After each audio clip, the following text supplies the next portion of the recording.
Agradezco mucho la presencia de ustedes para esta plática acerca de la exposición En esto ver aquello, Octavio Paz y el arte, con el que se conmemora el centenario del poeta y el 80º aniversario del Palacio de Bellas Artes.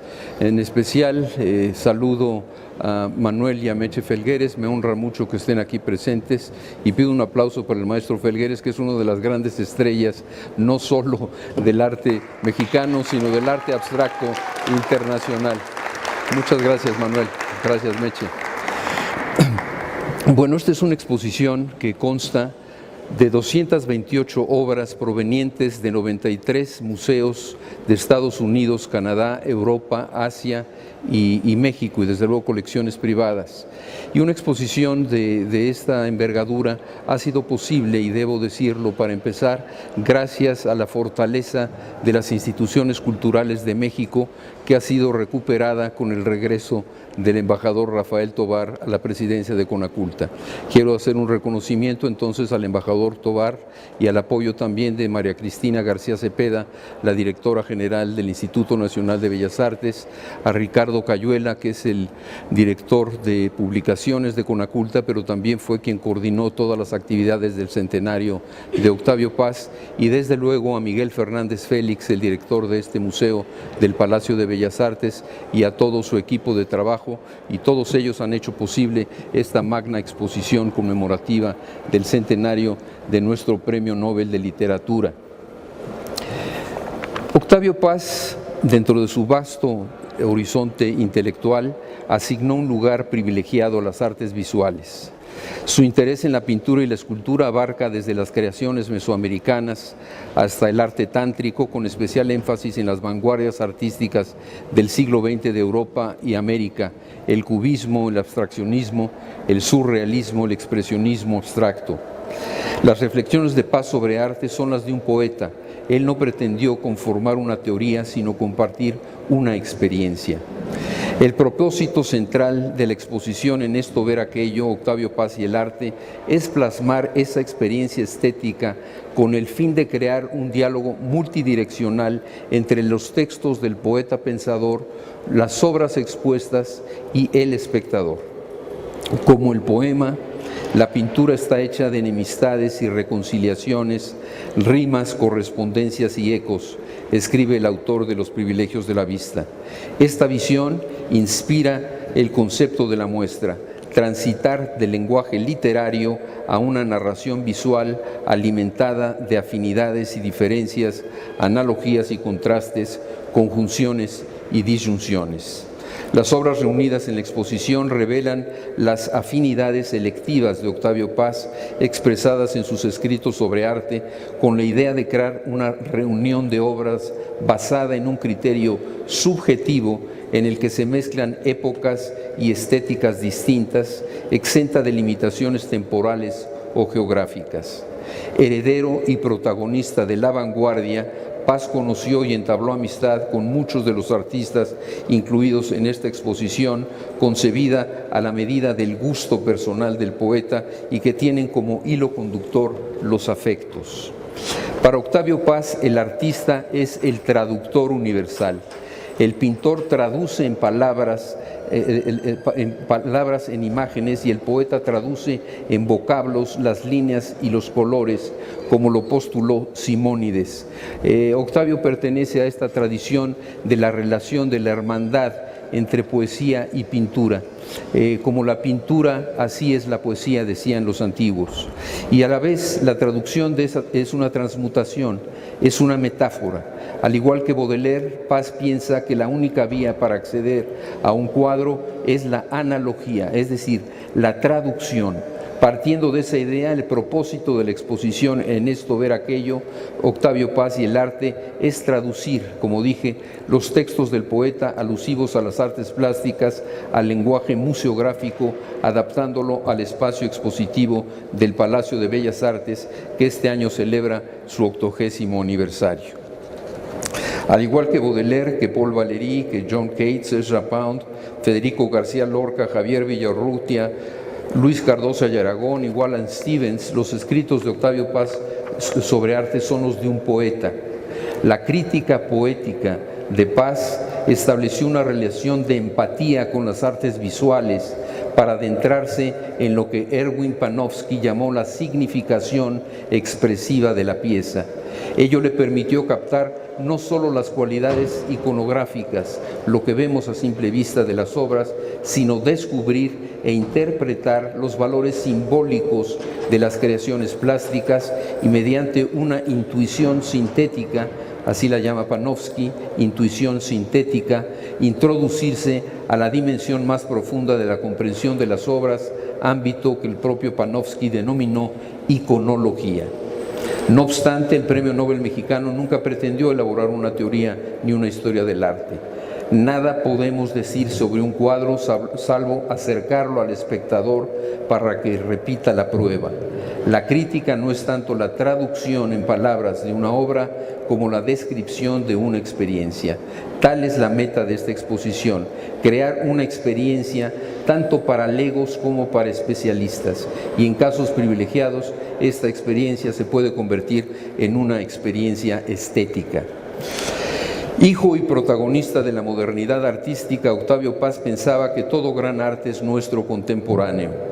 Sustentada en ese concepto, la estructura museológica de la muestra responde, como he dicho, a un enfoque diacrónico y sincrónico que permite romper la línea del tiempo y superar las fronteras geográficas, estableciendo diálogos visuales y conceptuales entre obras, artistas, épocas, estilos y nacionalidades.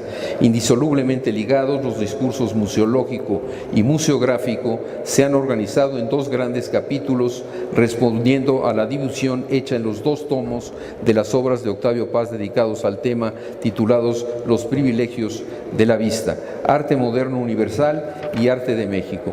Ahí estamos viendo los núcleos temáticos y la estructura de esta exposición. Está dividida en dos grandes capítulos. El primero es el arte moderno universal, que está ubicado en el primer piso del Palacio de Bellas Artes. El segundo gran capítulo es Arte de México y está en este segundo piso del Palacio. Y aparte hay una introducción que hemos llamado Obertura, Síntesis y Confluencia, que son las obras monumentales de escultura que están ubicadas en la explanada y en el vestíbulo del Palacio de Bellas Artes. Y cerramos con un gran final que está en la sala Paul Besheim, que está contigua a la cafetería del Palacio de Bellas Artes, y ya iré explicando cada uno de estos núcleos temáticos. Cisma y desfiguración. Hemos llamado cisma y desfiguración. Bueno, la obertura y la síntesis la vemos aquí en estas dos esculturas. La de la izquierda se llama Dafne y es de Juan Soriano. La de la derecha es Volcán, de obra de Vicente Rojo, que dialogan con dos grandes obras de artistas internacionales, dos de los grandes escultores del siglo XX. A la izquierda la figura reclinada de Henry Moore, que está inspirada en el Chacmol. Este es uno de los, digamos, de los puntos de partida de esta exposición, que pretende, como he dicho ya reiteradamente, establecer un diálogo entre el arte mexicano y el internacional. Pero en el caso de Henry Moore, lo que vemos es la influencia de una escultura misteriosa y muy hermosa, que es la del Chacmol, en uno de los grandes escultores del siglo XX. Y hay que decir que el 80% de la actividad de la producción artística escultórica de Henry Moore son figuras reclinadas, y todas ellas estuvieron inspiradas en el Chacmol. En la entrada, en el vestíbulo, ya vemos ese diálogo de manera más explícita. A la izquierda, el Chacmol, que no es el que tenemos aquí, el que se ve en la imagen de la pantalla, es el Chacmol del Museo de Antropología, del Museo de Mérida. Le dicen la Chacmolita por ser un poquito más pequeña, y está en diálogo con esa estilización inspirada en el mismo Chacmol, que es una verdadera maravilla. Vean, en el vestíbulo está entrando y frente a frente están estas dos figuras dialogando. Y como dirían en inglés, es el statement de la exposición. Es una toma de posición ante el arte de México en su relación con el arte universal. Bueno, en la introducción tenemos este retrato de Alberto Gironella sobre Octavio Paz, que es un retrato que pertenece a la colección de Marie-José Paz, que hay que decirlo, es también gracias a su apoyo, apoyo incondicional e entusiasta, que esta exposición ha sido posible. Ella nos hizo el favor de prestarnos este retrato de Octavio Paz, en el que hay varios de los elementos que para el artista mexicano, hispano-mexicano, un surrealista tardío, representaba la obra de Paz. Al capítulo de arte moderno universal le hemos llamado cisma y desfiguración, porque ustedes recordarán que a fines del siglo XIX había un optimismo en toda Europa, en todo el mundo, a raíz de los grandes inventos tecnológicos y científicos como el automóvil, el foco, el teléfono, el telégrafo e incluso el avión. Había una suerte de deus ex machina. El hombre era como el representante y el dueño de todo el universo. Pero este optimismo de fines del siglo XIX y principios del XX se resquebrajó, se rompió totalmente con el estallido de la Primera Guerra Mundial. Entonces se creó un cisma que se está representado en las vanguardias del arte del siglo XX en Europa, que ya las mencioné, son el surrealismo, el dadaísmo, el caso particular de Marcel Duchamp, como veremos más adelante, y la abstracción, que tiene dos momentos: la abstracción en Europa, con Kandinsky como su iniciador y Malevich, Mondrian, y en la segunda mitad del siglo XX con el llamado expresionismo abstracto en los Estados Unidos. Pero ahí tenemos, como vendremos también más adelante, que nuestros artistas mexicanos tienen mucho que decir y hablarse de tú a tú con los representantes del expresionismo abstracto norteamericano y también del europeo. En este módulo del cubismo y Picasso tenemos obras maestras de Picasso, de Braque, como la que vemos a la izquierda. Creo que no tenemos una imagen de un cuadro de Braque extraordinario. Sí, es el que está del lado derecho, el representante del cubismo analítico. Es este primer cubismo monocromático que acaban con la figura. Es lo que hace, por eso, cisma y desfiguración.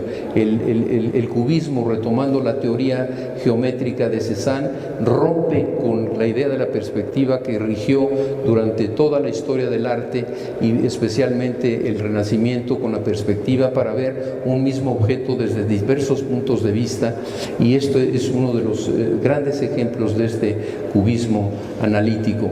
Ahí vemos también una obra de Juan Gris, y a la izquierda uno de los postscriptos, o sea, dibujos inspirados en el Guernica de Picasso.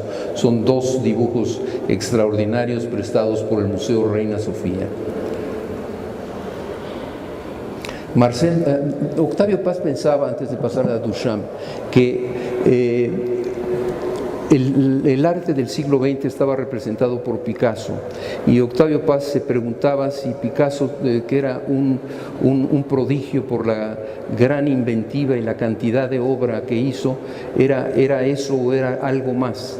Pero él reconocía que sí fue un genio y una de las figuras más representativas del arte del siglo XX por toda su obra, en contraste con Marcel Duchamp, que también fue una de las figuras más influyentes y quizá el genio realmente racional, conceptual de las vanguardias europeas. Pero Duchamp, a diferencia de Picasso, lo hizo por una obra que es la negación de la obra de arte, según decía el propio Octavio Paz.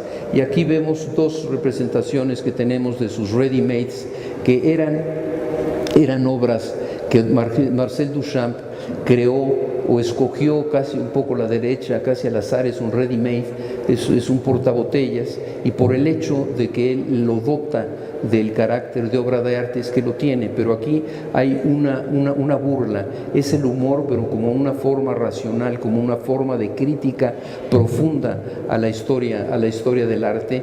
Y son el ready-made, hay un urinario, hay una ventana con los vidrios negros, opacos, para que no se pueda ver a través de ella, y era a través de este humor corrosivo para criticar lo que llamaba Duchamp el arte retiniano, es decir, el arte que solo partía de lo que se veía, pero que no iba más allá, no pasaba por el cerebro.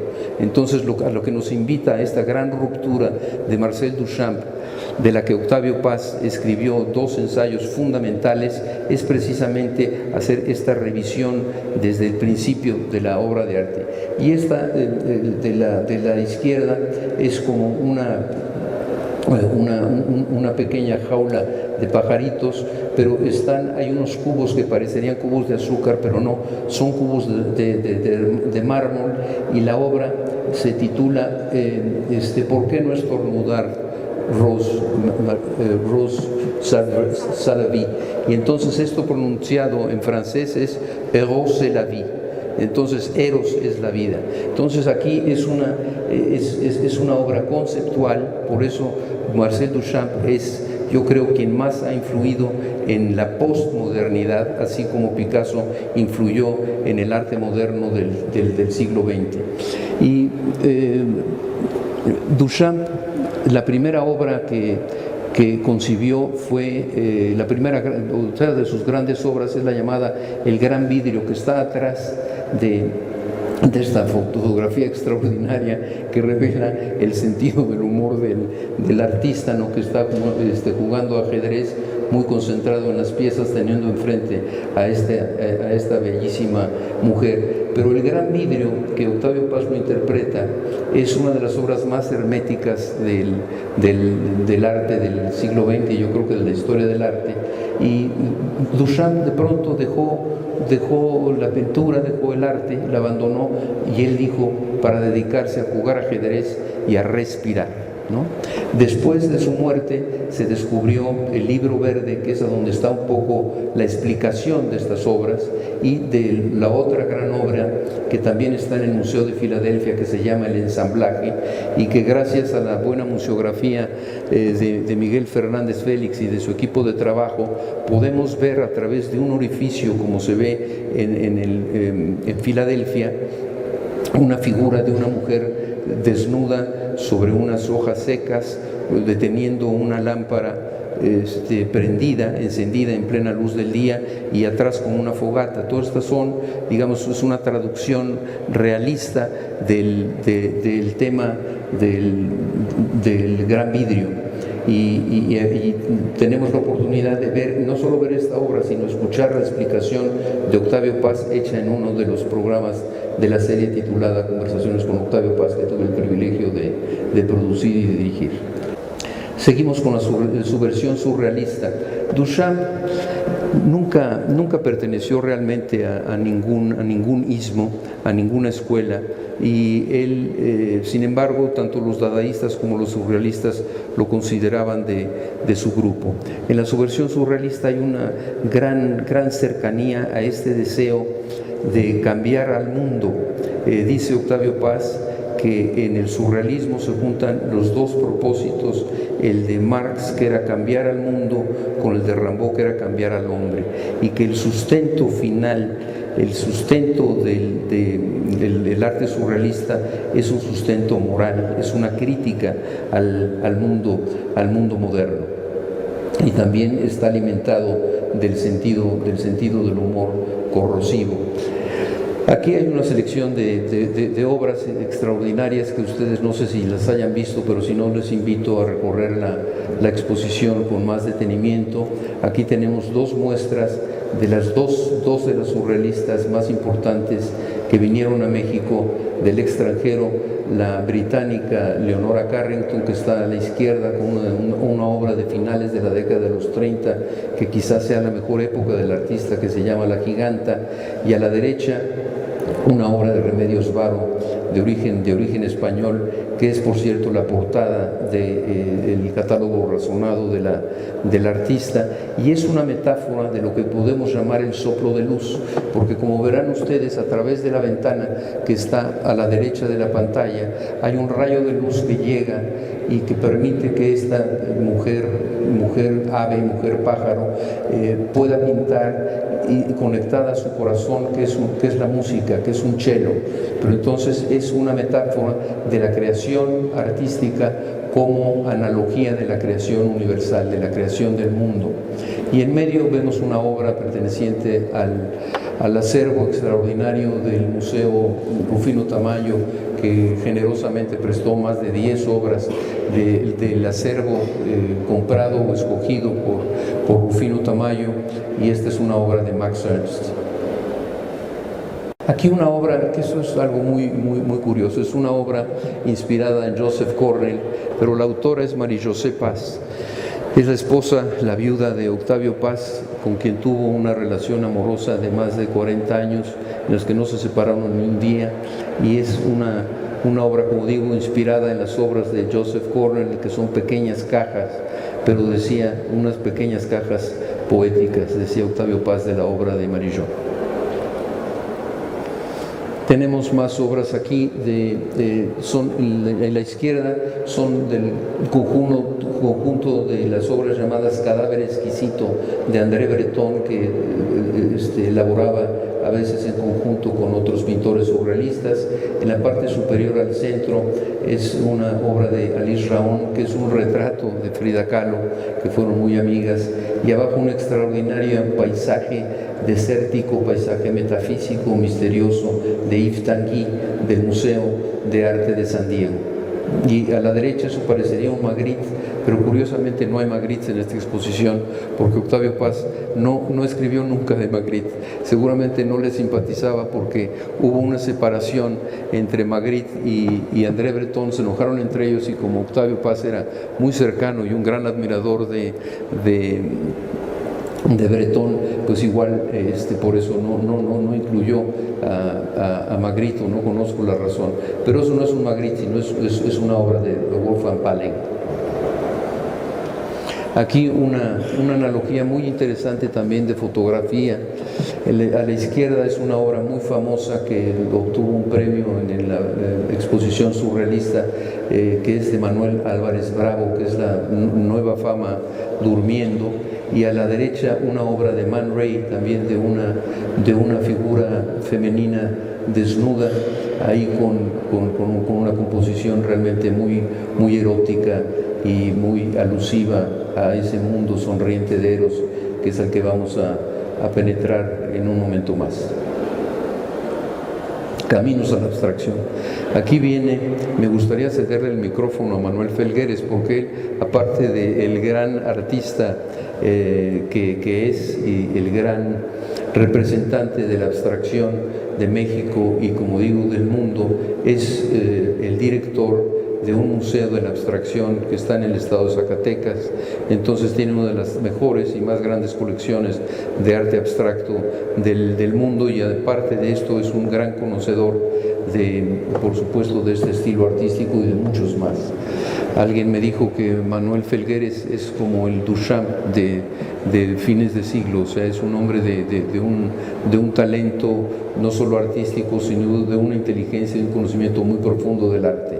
Y aquí esta es una de las analogías que también serían las tomas de posición de esta idea de la curaduría, de esta exposición, en la que dialogan de arriba una obra de Robert Motherwell, que está dedicada, por cierto, a Octavio Paz, y estuvo presente en la exposición titulada Los privilegios de la vista, que estuvo a principios de los años 80 en el Centro Cultural Arte Contemporáneo, que era de Televisa y que ya desapareció.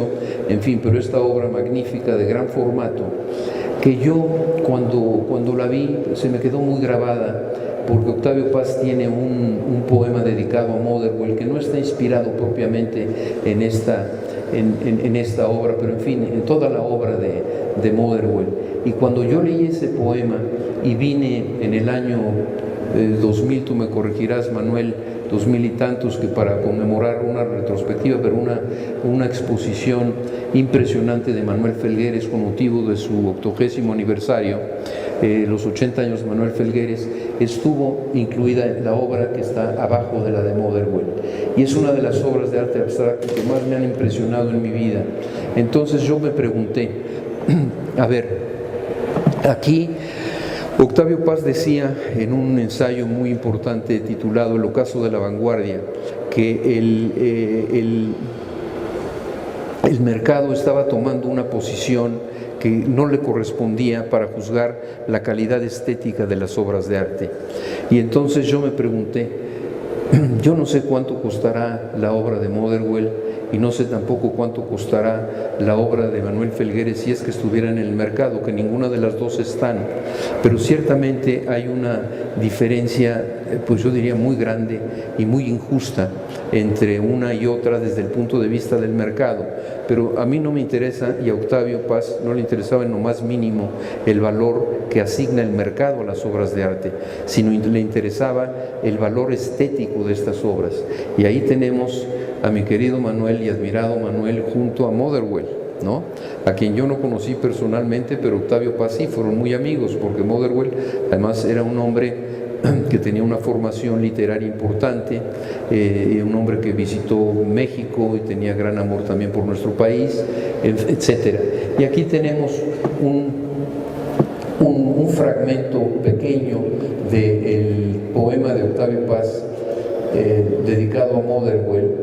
Y lo que yo les quiero comunicar es que si leemos ese poema, como vamos a leer también un fragmento de un ensayo de Octavio Paz referido a Motherwell, y vemos la obra de Manuel, se crea no solo la armonía visual que estamos admirando entre esas dos obras maestras, sino que hay una empatía y un diálogo triangular con el texto del propio Octavio Paz. Negro sobre blanco, azul, el gigante grano de polen estalla entre las grietas del tiempo, entre las fallas de la conciencia.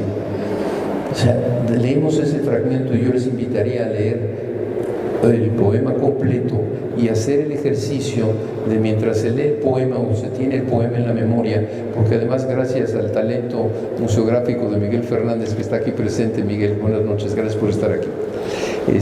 La museografía espléndida que ha hecho Miguel Fernández Félix como director del museo y su equipo de trabajo, ahí está un fragmento, no sé si el poema completo, pero sí un fragmento más o menos largo de este poema, ¿verdad, Miguel? Y entonces es muy interesante poder escuchar el poema de Octavio viendo estos dos cuadros juntos, ¿no? Y a mí si me preguntaran, y no es porque esté aquí el artista, pero yo me quedo con la obra de Manuel, con todo respeto, no sé ustedes, ¿no? Bueno, y lo otro no lo alcanzo a leer porque me han dicho que no me pare, pero voy a parar un momento, nada más para leer esto. Las masas sombrías de Motherwell, condensaciones azules, negras, blancas y ocres que evocan simultáneamente las nubes antes de la tormenta y las montañas abruptas. ¿No les parece que eso parece que está describiendo o refiriéndose, porque la poesía no describe sino alude y despierta la imaginación?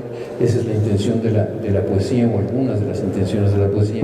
Pareciera que se está refiriendo al cuadro de Manuel y no, está hablando sobre el cuadro de Motherwell. Otra de los puntos que hemos querido resaltar en esta exposición es la influencia que tuvieron los muralistas mexicanos, en especial Siqueiros y también Orozco, pero aquí mostramos la influencia de Siqueiros sobre Jackson Pollock. Siqueiros, como ustedes saben, fue maestro de Pollock, pero Pollock admiró mucho a la pintura mural mexicana y especialmente el uso del accidente en la pintura de Siqueiros, que esta se llama Explosión en Hiroshima, pero parecería, viendo sobre todo de lejos, como si fuese un cuadro abstracto, ¿no? Y las texturas, la utilización del accidente, pues es lo que influyó grandemente en la creación de la obra de Pollock con su dripping, por ejemplo, ¿no? También aquí hay obras en la Sala Nacional del primer piso del Palacio, en Caminos a la Abstracción, obras extraordinarias de Miró y de Vicente Rojo, que es otro de los grandes artistas abstractos mexicanos. Vicente, como ustedes saben, nació en Cataluña, es español, pero ha producido la mayor parte de su obra en México y lo consideramos con gran orgullo y cariño a un mexicano universal. y como lo fue también Lilia Carrillo, y son los mexicanos que dialogan con estos grandes exponentes de la abstracción internacional. Y el cuadro del medio no se ve bien, pero es uno de los cuadros más conmovedores desde mi punto de vista que están incluidos en esta exposición. Es de Mark Rothko, uno de los grandes representantes del expresionismo abstracto norteamericano, y que cuando a fines de los años 40 empezó a utilizar los rectángulos en sus formatos verticales, divididos con dos rectángulos y enmarcados por otros colores, pero primero sus obras fueron de un gran colorido. Y esta es una obra de finales de su vida y que es prácticamente un cuadro negro con solamente algunas orillas púrpuras o violetas muy oscuros, morado muy oscuro, que da una impresión excepcional. Se siente la energía del cuadro original que le habla al espectador, ¿no? Y que aparte de que transmite esta emoción de un pintor deprimido ya al final de su vida, pero que hace a un lado todo el color que tenían muchos de sus cuadros excepcionales para volver al cuadro negro de Malevich, que es la abstracción total, el cuadro negro o el cuadro blanco. Entonces esto lo hace especialmente conmovedor y como digo, es una obra que hay que admirar casi de rodillas. Aquí hay otros dos de los grandes representantes de la abstracción. Del lado derecho es Kandinsky, que es el creador de la primera gran teoría del arte abstracto, de lo espiritual en el arte, porque en esa primera etapa la abstracción estuvo influida por las teorías teosóficas que nacieron a finales del siglo XIX con los simbolistas y que pertenecen a una tradición que se remite a los antiguos, que es la iconoclasia. Quiere decir que es la negación de la representación de la divinidad, de la representación visual de la divinidad, pero también es el rechazo a la adoración de las imágenes religiosas. Y a la izquierda es otro de los grandes representantes del arte abstracto, es Paul Klee. Esta obra viene del Museo Pompidou. Llegamos a uno de los núcleos que a mí más me interesan, porque representan una de las etapas, una de las partes más caras para Octavio Paz en toda su vida personal y también en su creación literaria, tanto en poesía como en prosa, que fue el erotismo. Octavio Paz escribió muchísimos ensayos sobre tema erótico, empezando por conjunciones y disyunciones hasta la llama doble, y también su poesía está poblada por eros, desde los inicios de Libertad bajo palabra hasta Árbol adentro y Carta de creencia. Entonces, la intención de esta sala, que es la sala Diego Rivera, es mostrar una serie de obras de Oriente, Occidente, Mesoamérica, mexicanas, sobre el tema del erotismo.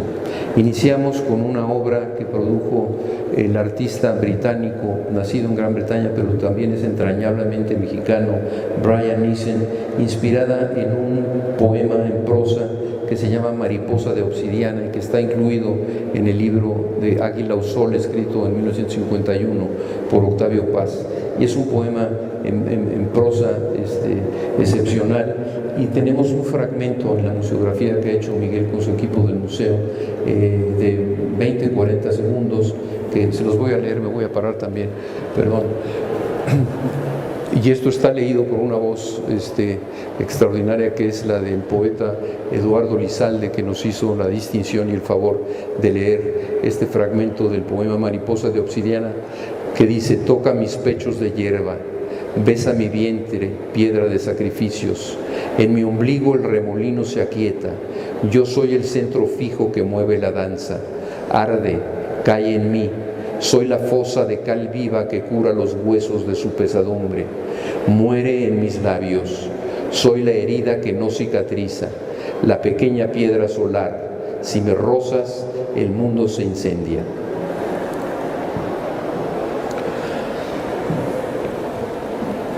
Vean nada más esta reunión de esculturas excelsas, realmente maravillosas.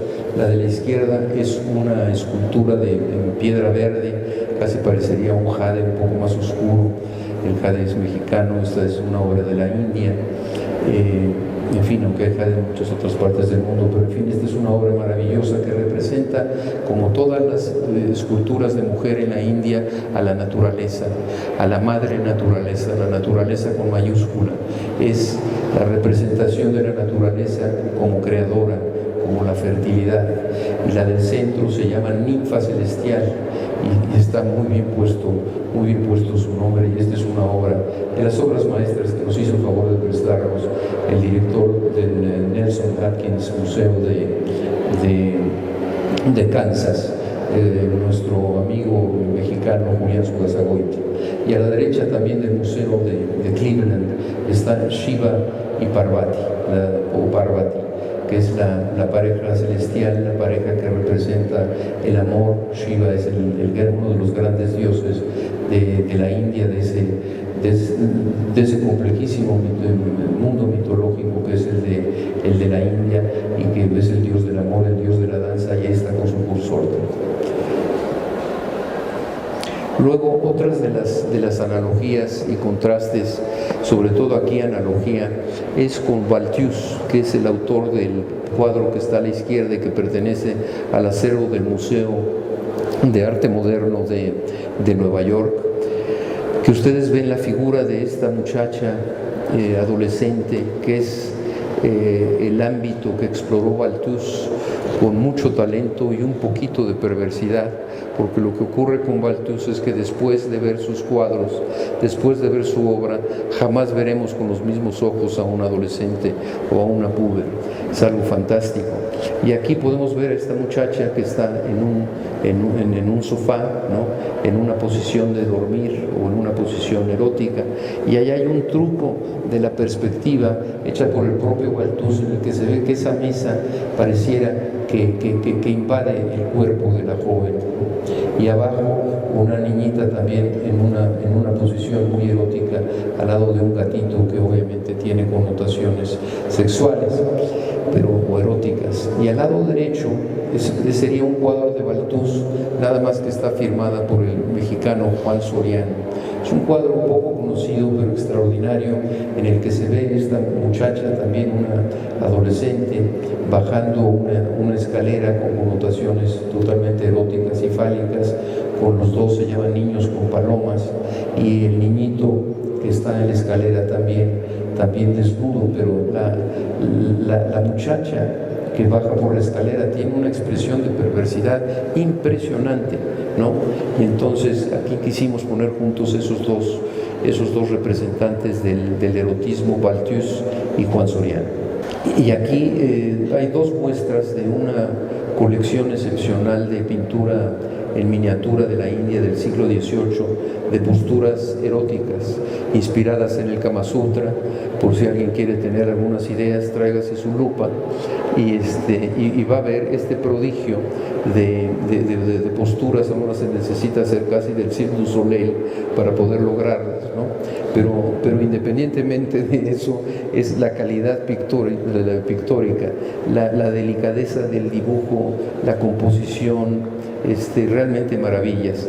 Pero además en la cultura de la India, la sexualidad, a diferencia del cristianismo y de este puritanismo un poco noño y muy negativo, en mi opinión, ahí la sexualidad es para lograr la iluminación, y es lo que se ve en el cuadro del centro, que es un mandala, que es una representación geométrica del universo, y que los yogis lo usan para precisamente obtener la iluminación. Entonces es una extraordinaria obra del Museo Guimet de París.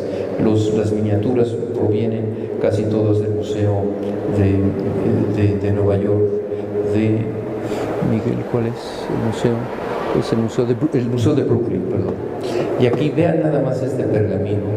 Aquí nada más estamos viendo en la exposición 3 de ellos, pero gracias aquí a los buenos oficios de Leticia Martínez podemos ver más porque es un pergamino que mide pues, más de 4 metros, si mal no recuerdo, y lo mismo, ¿no? Son posiciones eróticas de relaciones sexuales, pero de una exquisitez y una delicadeza realmente fantástica.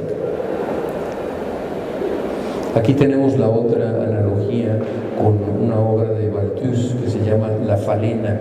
La falena es una mariposa grande como la que se ve entre la figura de la niña que tiene su brazo derecho extendido hacia esa luz, porque las palomas van a la luz y se van a quemar como la perdición, según dice el poeta Lipo de China. Entonces aquí la niña va a incursionar al mundo del sueño, que es un mundo que también está muy ligado al mundo erótico, y junto, frente a esa sexualidad misteriosa de la adolescente, tenemos esta sexualidad de un cuadro simbolista de Ángel Zárraga, que es una verdadera obra maestra, porque esta mujer, en la plenitud de su belleza y de sus dotes corporales y desde luego sexuales, se enfrenta al espectador como si fuese una estatua, y lo mira fijamente, ¿no? En una posición de bailarina, pero es completamente hierática, y al lado de esa mujer que podría ser pues, o su madre o su tía o quizá la señora que es la que cobra para que algún sujeto disfrute las delicias corporales de esta magnífica mujer. Entonces ahí tenemos el diálogo, ¿no? La analogía, los contrastes, las conjunciones y disyunciones de que hablaba Octavio Paz en el arte, con un artista francés y un artista mexicano. Y aquí también otra de las analogías muy interesantes es la que se establece entre la obra de Georgia O'Keeffe, la norteamericana, que está representada en el centro, y aquí hay en la exposición 3 obras más aparte de esta que vemos ahora, flanqueada por las obras de Frida Kahlo, y en el extremo superior izquierdo de Juan Soriano, y en el extremo inferior derecho de María Izquierdo se llama esa obra Naturaleza Viva. Entonces aquí vemos representaciones de flores y de frutos que evocan la sexualidad masculina y sobre todo femenina.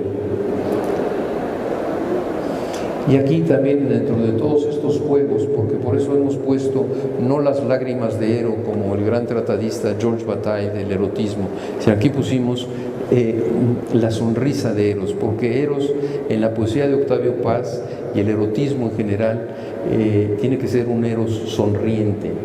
Y la figura del medio, la escultura es de Joan Miró y se llama Flying Bird, o sea, el pájaro volador, que obviamente es un albur escultórico, porque tiene ahí, si ustedes ven, incluso su pequeño asiento para que alguien se subiera ahí como si fuera un juego de niños. Y entonces, si alguien hiciera eso, cosa que está prohibido, no se puede tocar ni subirse las esculturas, señoras y señores, lo sabemos muy bien, pero que alguien hiciese eso, pues claro, se estaría autoalboreando. Y la escultura de la izquierda es el falo huasteco, que dialoga con esa maravillosa escultura de Pedro Coronel de la derecha que se llama Mujer. Y ahora pasamos ya al segundo gran capítulo de esta magna exposición, con una cita de Octavio Paz que dice: el arte sobrevive a las sociedades que lo crean, es la cresta visible de ese iceberg que es cada civilización hundida. Y efectivamente el arte es lo que queda de las civilizaciones, y lo que ha quedado de la civilización prehispánica es un arte excelso que algunos ingenuos y tontos, en mi opinión, le llaman arte primitivo, pero yo creo que los primitivos son los que aplican este calificativo a un arte, un conjunto de arte completamente original y diverso, porque como ustedes saben, la civilización mesoamericana nació sola y sola murió, es decir, no tiene ninguna influencia de ninguna otra cultura, y lo que sí tiene es una complejidad mitológica, una complejidad simbólica y una magnificencia en la realización de sus esculturas que es absolutamente admirable, como el príncipe que se ve ahí al centro, es una escultura olmeca que es la época preclásica, ¿no? Y es de una perfección escultórica asombrosa, y Leti estaba flanqueada por dos representaciones del dios viejo, Huehueteotl, que eso es una demostración de que la visión religiosa, la cosmología del mundo prehispánico constituyó una civilización, porque los dos son dioses, el uno es del clásico teotihuacano y el otro es del postclásico, pero lo mismo podemos encontrar a este dios viejo en el Golfo y en muchas otras culturas como de Oaxaca, etc. Hubo una unidad cosmológica del mundo mesoamericano.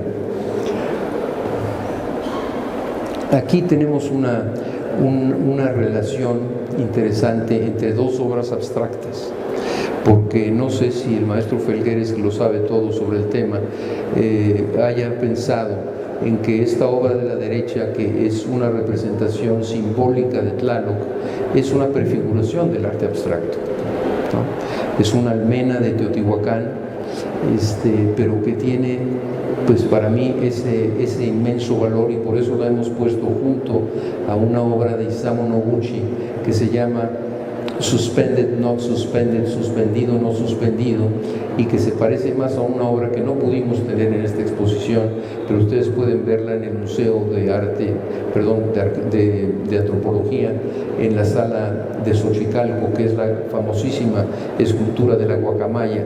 Si se pusieran juntas esas dos, es asombrosa la analogía visual entre ambas, y yo creo, esto no lo sabían los directores del Museo Noguchi, pero que está inspirada esta obra, suspendido o no suspendido, en esa guacamaya. Y la que sí está explícitamente inspirada es la escultura del lado derecho, que es también de Isamu Noguchi, que se llama Indian Dancer, danzante mexicano, y que está inspirada, aquí sí, muy claramente en el danzante de Monte Albán, que vemos del lado izquierdo, que pesa 2 toneladas y podemos verlo en esta sala Siqueiros. Aquí a nuestras espaldas, a espaldas de este magnífico mural de Diego Rivera, está una de las salas que trata un tema que Octavio Paz vio con una profundidad inusual, y fue, yo creo, un pionero en la interpretación alejada de la historia oficial sobre la conquista, en que solamente veía la conquista como una matanza de los indígenas por parte de los españoles. Y no, la conquista fue mucho más que eso. Desde luego que sí, fue la derrota armada de los mexicas por parte de los guerreros españoles, de los conquistadores, pero fue también el inicio de la cultura mexicana, de la civilización mexicana, del mestizaje.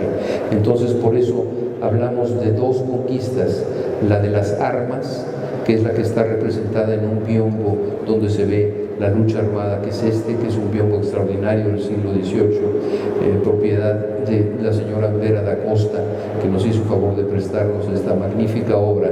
Y aquí está representada, como digo, la parte violenta de la conquista armada. Pero además de la conquista armada, hubo lo que alguien ha llamado, Recart, la conquista espiritual, y que yo le llamo la conquista de las almas. Y estos dos lienzos de gran formato de José Vivar y Valderrama, que pertenecen al acervo del Museo Nacional de Historia, que este año cumple 70 años de vida, y que se ve ahí el bautizo de Iztlizóchitl. Mucha gente les dice que es el bautizo de Cuauhtémoc, pero no, en realidad es el bautizo de Iztlizóchitl. Pero el hecho es que si a Cuauhtémoc vemos aquí, si ustedes voltean atrás, en aquel extremo, van a ver el mural de Siqueiros, en el que Cortés le está quemando los pies a Cuauhtémoc, que sí es cierto, a Cortés le quemaron los pies, pero también lo bautizaron, ¿no? Entonces esos son los dos aspectos de la conquista, y eso conviene no olvidarlo. Y el de la derecha es la representación de la primera misa de México Tenochtitlan. Al lado izquierdo vemos a los españoles todavía con sus armaduras, y a la derecha a los indígenas, y en el extremo superior izquierdo el templo mayor con los sacrificios humanos. Frente al biombo de la conquista que mencioné hace un momento, está este tríptico que para mí es la máxima representación pictórica del sincretismo mexicano, de la unión entre el mundo prehispánico y el mundo español, entre la religión católica y la religión prehispánica, porque el elemento central del tríptico tiene a un Acuatlicue que tiene incrustado, como ven ustedes, un crucifijo, o sea, un Cristo crucificado. Entonces es una conmovedora representación pictórica del sincretismo, como digo, y la adoración se ve del lado derecho los españoles y del lado izquierdo los indígenas. Y hay que decir que Saturnino Herrán iba a pintar el mural este que finalmente pintó Diego Rivera. La siguiente sala, que es la sala Tamayo, que es la que está contigua al mural que mencioné hace un momento de Siqueiro sobre la quema de los pies de Cuauhtémoc, se llama Mestizaje y Milagro. Y ahí tenemos una reunión de obras excelsas de este estilo muy novohispano, representativo de la pintura del arte de la Nueva España, que es la pintura de castas. Y el gran logro de esta exposición en esta sala es tener juntas a las dos representaciones pictóricas, a los dos máximos retratos pintados de la gran poeta Sor Juana Inés de la Cruz, sobre la cual Octavio Paz escribió uno de sus más importantes ensayos. A la derecha vemos el cuadro pintado por Miguel Cabrera, y a la izquierda, que pertenece al acervo del Museo Nacional de Historia, y a la derecha el cuadro de Juan de Miranda, que pertenece al acervo de la Universidad Nacional Autónoma de México, y que generosamente estas dos instituciones nos prestaron estas obras maestras para poderlas admirar juntas. Y en medio hay un texto de Octavio Paz en que precisamente compara los dos lienzos. En la sala del siglo XIX, que es arte popular y academia, tenemos representantes de representaciones de los tres artistas a los que se refirió Octavio Paz, y esa representación de la pintura popular que está en el extremo superior izquierdo es muy especial, porque yo no conozco ninguna otra representación en la que se vean juntos el iniciador de la independencia, Miguel Hidalgo, que es el gran héroe de la patria, el padre de la patria, con quien culminó el proceso de la independencia nacional, que es Agustín de Iturbide, pero que para la historia oficial es un nombre maldito, digamos, y entonces nunca se le menciona, no se celebra nunca la culminación de la independencia, sino solo el inicio, y aquí los dos están flanqueando a ese símbolo de la patria. Por eso tiene mucha gracia pictórica e histórica este cuadro. Y aquí tenemos una analogía que destaca Octavio Paz en el gran ensayo que escribió sobre Hermenegildo Bustos, que vemos su autorretrato del lado izquierdo, y él compara a la pintura de Bustos, a los retratos de Bustos, junto a los retratos de Fayún, que es el Egipto copto del siglo II después de Cristo. Ya es un Egipto influido ya un poco por fuentes cristianas, y ahí podemos ver pues las analogías, los contrastes, las similitudes, las diferencias entre estas dos formas pictóricas tan distantes en el tiempo y en la geografía. En la sala Justino Fernández del Palacio de Bellas Artes, que está en la planta baja, entrando del lado derecho, hay una reunión de artistas de la segunda mitad del siglo XX en convivencia con algunos artistas del extranjero. Aquí tenemos a Chucho Reyes, tenemos a Hernando Cohen, tenemos a Guillermo Mesa, y en fin, hay muchos artistas de la segunda mitad del siglo XX en convivencia. Como digo, ahí tenemos a Mérida, tenemos a un magnífico Pedro Coronel, a uno de los cuadros, según me dijo el maestro Pereda, que es el gran especialista en la obra de Tamayo, que quizá es uno de los cuadros más importantes de Caballete, de Rufino Tamayo, que tenemos también representado, por supuesto, en sus dos grandes murales que están en el primer piso del Palacio, con una obra en el extremo superior derecho de Jean de Buffet. También tenemos a Cislo, tenemos a Vicente Rojo del lado derecho, una estupenda obra de la serie Señal, y en medio quizá una de las obras mayores de José Luis Cuevas, nuestro querido amigo y admirado José Luis, que se llama Intolerancia. Y aquí un diálogo otra vez especial entre la escultura del siglo XX con la escultura prehispánica. El extremo superior, el extremo derecho es una obra de Chillida, en medio una obra de Henry Moore, y a la izquierda una obra que también parecería abstracta, pero no, es una obra del periodo clásico que representa el crótalo de una serpiente, pero que si se le viera sin tener esto en mente, pues es una obra abstracta también. El final de la exposición está en la sala Paul Besserin del Palacio de Bellas Artes, que es, como les decía al inicio, contigua al restaurante de este magnífico palacio. Y ahí la intención ha sido preguntarse qué pensaban los artistas al momento de crear sus obras, las obras que vemos en esa sala, pero en fin, es una pregunta que podemos hacernos a lo largo de toda la exposición y al ver cualquier obra de arte. ¿Qué había en la mente de esos artistas al momento de crear sus obras? Y entonces aquí se crean convivencias y diálogos muy importantes o con obras maestras, por ejemplo, aquí de Rudolf Bresdan, que es un cuadro que le interesaba mucho a Octavio Paz, porque se llama El Buen Samaritano, pero es un cuadro lleno de detalles, y él se fijó en este grabado y se dio cuenta que había unos ojos como de unos monitos mirándole, y entonces de ahí surgió la frase que da título a esta exposición y que es: la operación poética esencial, en esto ver aquello.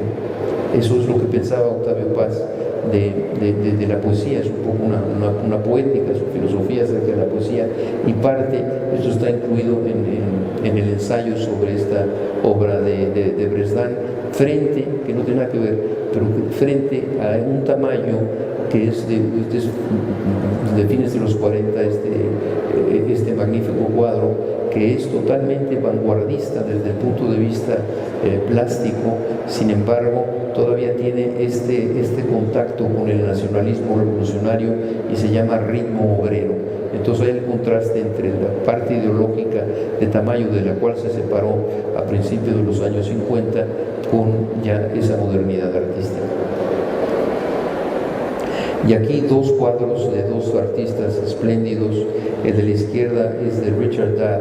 Es un cuadro que es uno de los tesoros del museo de la Tate Britain y que no había salido, según sé, por décadas, y que gracias a la gestión del Museo del Palacio de Bellas Artes y también a la intervención del embajador Tovar, nos hicieron el favor de prestarnos esta obra que le gustaba muchísimo a Octavio Paz, y que escribe un pequeño ensayo, un texto muy bello, que está no incluido en los privilegios de la vista, sino en el monogramático, y habla de este pintor, que es un pintor que se volvió loco, esquizofrénico. Su papá no le creyó que estaba loco, le creyó que no era necesario meterlo a un hospital psiquiátrico. Le dijo: no, hombre, lo voy a llevar de fin de semana a un picnic, ¿no? Y en ese momento él sacó un hacha y lo mató. Y entonces esta obra fue hecha ya en el hospital psiquiátrico por Richard Dadd, pero tiene un detalle excepcional. Yo les invito a verlo de cerca, porque es como un cuento de hadas, una serie de personajes misteriosos, como de cuentos de hadas, y hay un señor con un hacha y que va a romper una avellana. Entonces dice Octavio Paz, pero es un acto que nunca va a ocurrir. Entonces como que el tiempo queda suspendido, nunca va a romper. ¿Y qué ocurriría si rompiera esa avellana?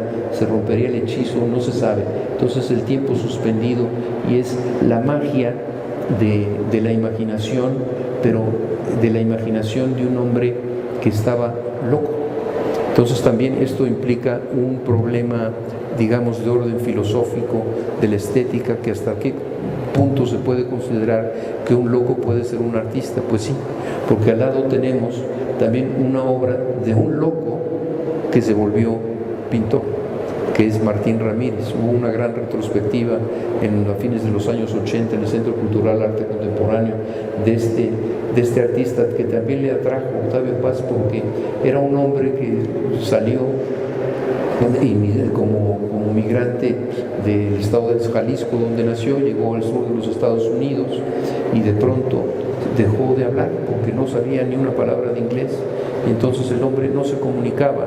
Finalmente vieron que tenía problemas también de esquizofrenia, lo metieron a un hospital psiquiátrico y ahí empezó a pintar y nunca hablaba, sino que se comunicaba a través de sus cuadros, que son realmente muy misteriosos. Otro contraste, en el extremo superior derecho, una obra maestra de Giorgio de Chirico, el creador de la pintura llamada metafísica, que se llama El poeta consolado por su musa, que el título también tiene mucho que ver con esta relación amorosa de Octavio Paz con Marillot. Pero más allá de eso, es una de las representaciones, yo creo, más altas de este estilo, en el que junto con Apollinaire decidió Chirico quitar los rostros de los personajes, y entonces hay esta modernidad pictórica, pero al mismo tiempo el vestido está tomado como togas del mundo grecolatino. Entonces ahí tenemos la representación de la pintura metafísica, en contraste con Edward Hopper, uno de los héroes de la pintura en los Estados Unidos, que pinta la soledad, el aislamiento, y es una crítica a la clase media, a esta medianía de agua tibia de la sociedad norteamericana, pero al mismo tiempo en soledad. Y ahí hay esta combinación entre el interior iluminado, el exterior en penumbra, pero ahí podemos ser nosotros mirones, es decir, podemos ser voyeurs de esta mujer que está solo en el departamento está sola en el departamento de su casa, pero totalmente aislada, porque aunque nosotros la podemos ver, pero ella no nos ve, porque ella está iluminada en el cuarto por dentro, ella no puede ver lo que hay afuera, ella está en esa soledad tremenda. Pero finalmente es un análisis, como digo, de esta sociedad del agua tibia, de la medianía, de la sociedad norteamericana, de la época de la depresión, de los años 30. Y en contraste tenemos una mente en ebullición como la de José Clemente Orozco en una de sus obras maestras, que es El Cristo que destruye su cruz. Es un hombre que tenía en su mente, ¿no?, la preocupación de lo que habían hecho los hombres, poniéndose en el lugar de Cristo, lo que habían hecho los hombres y las iglesias de su legado filosófico y religioso.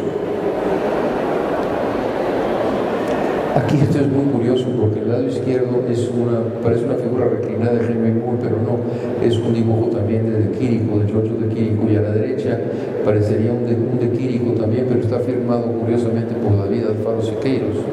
Sería muy difícil no pensar, y aquí de Mari Romero asiente, que ella es especialista en muralismo, que Siqueiros haya tenido la influencia de la pintura metafísica de Chirico, siendo artistas tan opuestos, no solo desde el punto de vista ideológico, sino también formal.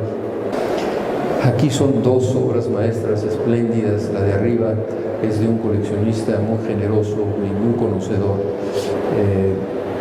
No mencionaré su nombre porque en fin, pero es un coleccionista mexicano que nos hizo un favor de prestarnos esta obra de más de 3 metros, que está en su casa, y que es de Robert Rauschenberg, y que parece que está hecha dedicada a los 80 años del Palacio de Bellas Artes, porque toda la iconografía es la iconografía de las esculturas y relieves de este fabuloso palacio que el viernes, ya saben ustedes, mañana va a tener este espectáculo de luz fabuloso. Bueno, pues aquí tenemos ya una prefiguración de eso. Y abajo otro magnífico cuadro de Robert Motherwell, donde se ve el estilo de este artista con esa paleta y con esa forma de pintar, con esos trazos larguísimos. Es un cuadro realmente muy hermoso, y ese está en el muro de la parte final de la sala Paul Gessheim, que les invito a visitar. Creo que ya es todo, ¿verdad? Ya, terminamos. Muchas gracias.